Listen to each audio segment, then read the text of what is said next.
Hey everybody, welcome back to homerecordingmadeeasy.com and here on my YouTube channel. And this week we're going to take yet another look at a topic that I've covered a couple of times in the past, and I think I'm going to break it down a little bit easier for everyone who seems to still be a little bit confused, and that is gain staging prior to mixing.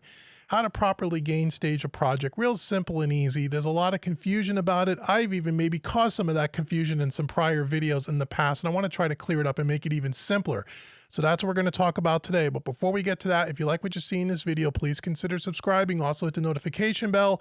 And if this is your first time here, head on out to homerecordingmadeeasy.com because I want to give you a free mixing course worth $50. It's right on the homepage. It's my gift to you just for visiting homerecordingmadeeasy.com, and you can take this gain staging mixing tip over to that course and you can mix the song along with me absolutely free. And if you stick around till the end of the video, I'm going to give you another free gift. So stick around. So here we are in Studio One. So we've imported some audio. Hey, you get your tracks, you import them into your DAW of choice. And when you first do that, you want to have, and typically what will happen by default is all of your faders here will be at 0 dB. At Unity, that's where it should be. Now, in this particular session, I've turned down all the vocals and the background vocals due to the copyright gods here on YouTube. So just disregard anything that you see turned completely down. We're only going to look at the instrumentation today for this example, but everything I'm going to show you will apply to the vocal tracks as well. So you've imported all your audio. Everything is at 0 dB. Okay. So now if I were to just play back this audio, typically right from around the chorus, that's typically where we want to talk about this. Where does it get loudest in the song? I'm going to pick a chorus section here where everything is kind of kicking in all the different instrumentation, and then I'll show you what we can do from here. So here we go. So let's turn this on and then keep your eye on the master bus and see where we are from a loudness point of view.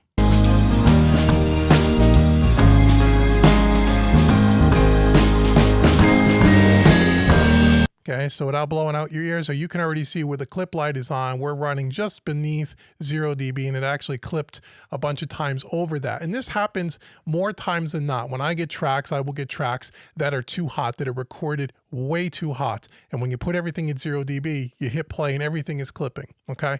So we want to deal with that. So what gain staging is going to do, it's going to allow us to set up our mix for success. So we're going to be able to make sure that all our individual tracks and then the accumulative effect of those tracks, we're going to make sure nothing is even coming close to clipping. And the guideline that I like to use, and again, there's debate on this on the internet as well, because people will ask me, well, how loud should it be? What number am I shooting for on my master fader? Is it -6? Is it -10? Is it -15? Is it -18? What is too loud? How loud should it be?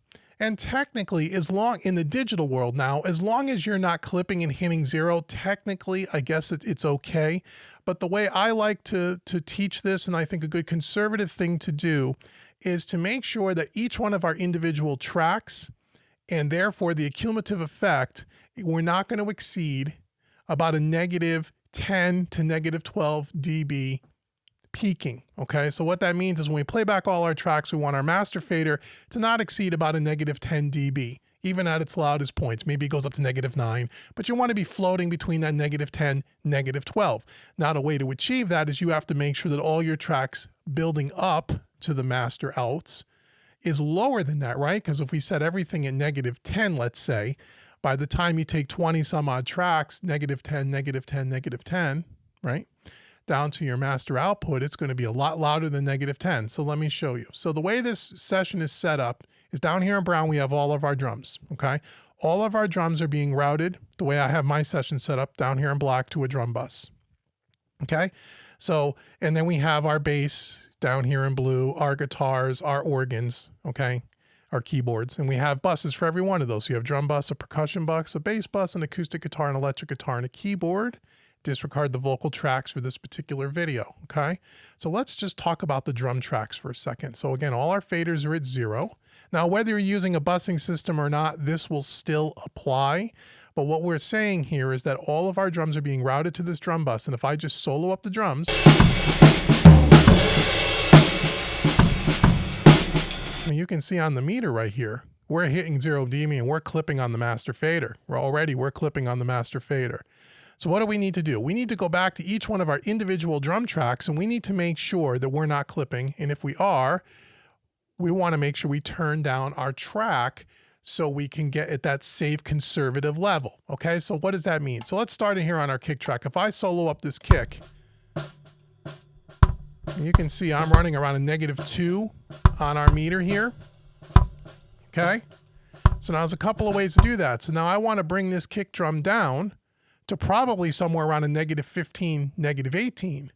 And you may say, well, why is that, Dave? Because when you bring it down to let's say 15 to -18, and you add up all these drum tracks, by the time it gets to the drum bus, you're not going to be any louder than about a -12 or so. Let me show you. So here we are on our kick drum. Now, there's a couple of ways you can do this.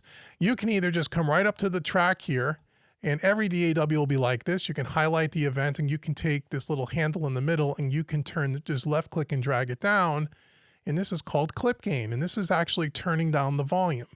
Okay, that's one way you can do it. Okay, you could turn it down here. Now, if I play back that kick drum again, watch the kick drum fader. Now you see we're on about a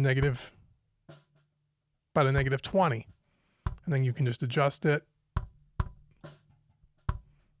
Say we're around about a -18, right around there.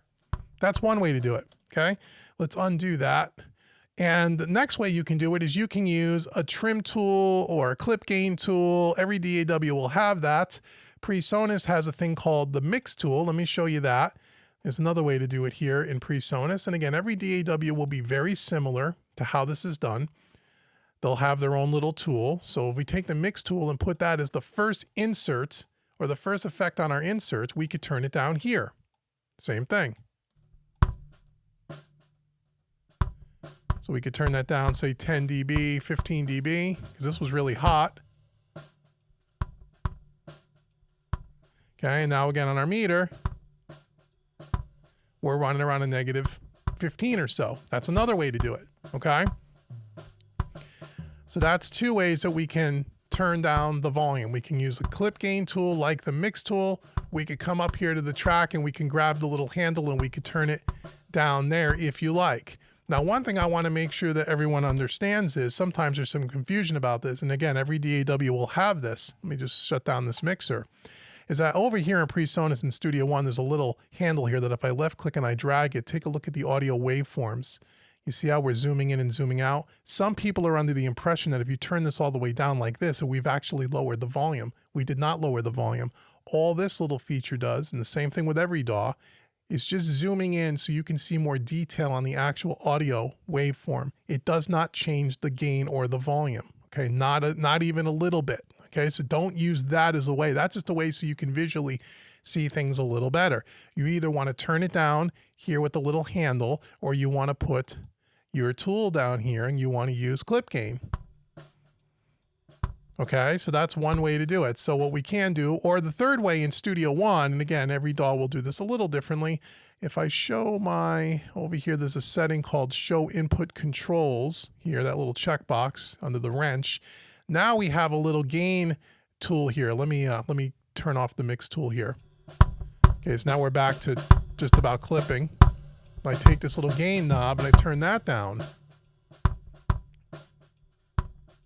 Okay. So now again, we're turning it down. So it really is a workflow thing, depending on how you like to do it. I typically won't use the mix tool because it's just another plugin I have to add, but some people like it. I will typically turn it down either at the clip gain or over here on top using this little input control. And again, to get to that, click the wrench and you're going to click under Channel Components, Input Controls. That is not turned on globally when you open up Studio One. Every DAW, again, will do it a little different. So if I go through every track here, so let's go through our snare track here, and we'll do the same thing. So we'll listen to our snare. You see we're at 0 dB already. So we're going to turn this down. Again, we're looking about on each individual track, I'm saying about a -15. And you can see it on the meter down here. You could do this. Okay, hi-hats. Again, we're going to get some snare bleed in there, so let's turn that down. So if we know that everything is about 10, 12 dB, a little heavy, again, it doesn't have to be absolutely precise. Didn't have to get to an exact number. That's why I'm giving you guidelines. Now our tom track, we're going to have some bleed in there. I'm going to turn that down about 12 dB. Okay. And what you can do over the tom tracks is you can go to where they're actually hitting a tom. If they're not, you don't want to pick up the bleed, you want to pick up the tom hit. So on tom 1, here comes a hit. Okay, that was about good. Same thing here on tom 2. Okay, that's not too bad. Our overheads are going to be loud, I know that. Wow, look how loud that is.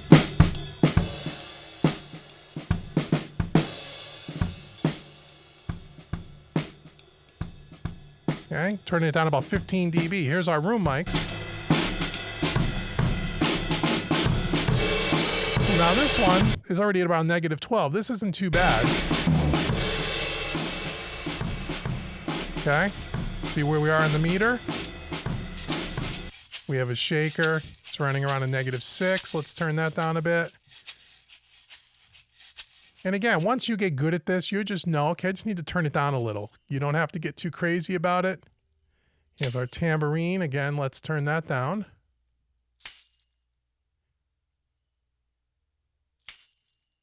Okay, now if I play back all these drums, now that I've turned down all of these drums, let's solo up our drum bus and let's see what the cumulative effect is on our drum bus. Now remember, our drum bus is at 0 dB. Okay, now you can see we're running around a -12 peaking. And you can see it on the master bus because that's the only thing playing. We're on a -12.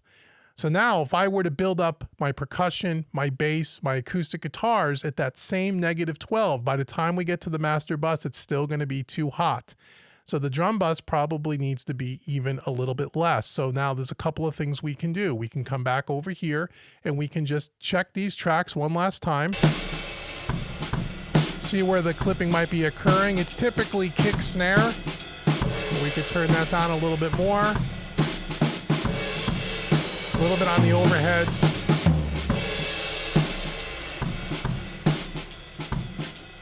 Okay, now check our drum bus. There we go. Now we're running around a -15 on that master bus, okay? So that would be how I would kind of start it. And then I'd say, okay, let's go to the percussion and let's do the same thing. We got a couple of things of percussion here, nothing too crazy. Let's just solo that up and see what we have here. Oh, wow, it really clips a lot. So let's turn that way down.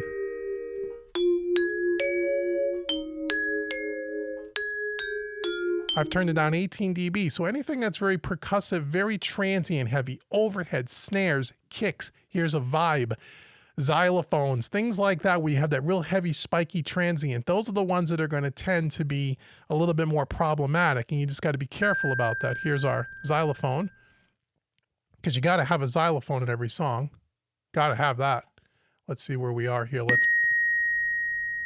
we could turn that down a couple of dB. Bass guitar. Well, the bass is loud, so let's turn that down. And again, it's not loud. I'm listening in the headphones. Wow, it sounds loud because you could turn your monitors up and down. I'm looking at the meter. Okay, the other bass.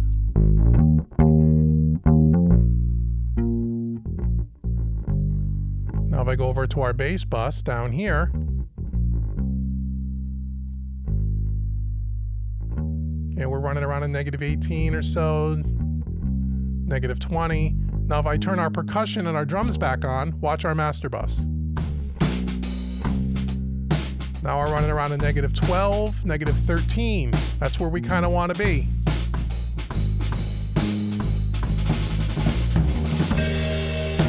Okay, look at the master bus. -13 or so is where we're kind of running RMS, continuous, and may peak up to about a -10. That's a good start. And you would just do that same process for your acoustic guitars, for your electric guitars. And again, because you've done everything either at the clip gain stage up here on the event where you take the handle and drag it down, or up top here, or with the mix tool plugin, you're not moving your fader. Everything is staying at 0 dB. So when you go now, after you've gain staged your whole project, and now you start adding plugins like EQ and compression and saturation and all the good toys that we like to add, you have your faders right in the middle of the channel where you have plenty of resolution either way to go ahead and do your mix. Obviously, you're not going to leave it at 0 the entire time. Once you start blending and mixing, you're going to change your fader positions. But before you start adding any plugins, this is the process you want to go through. And it's real simple. It's real easy. It is fast once you get good at it. And as you do this a bit, this is the first thing you want to do. If you set up your mix where everything is gain stage properly, this won't take you more than 5 or 10 minutes, depending on how many tracks you have, right? It's pretty quick. So even on this acoustic guitar, if we want to look at this one,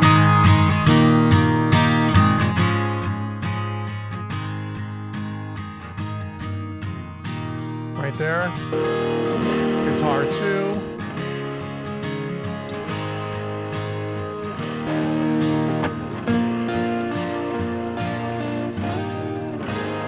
Right, if I look at our guitar buses. Again, and if you go a little too far, if you say, oh, I went a little too far, I don't need to go that far. Here's our acoustic track. Go down to our acoustic bus. Looks really good. And if you think you went a little too far, you can just back it off a little. But now if I bring in my drums, bass, guitars,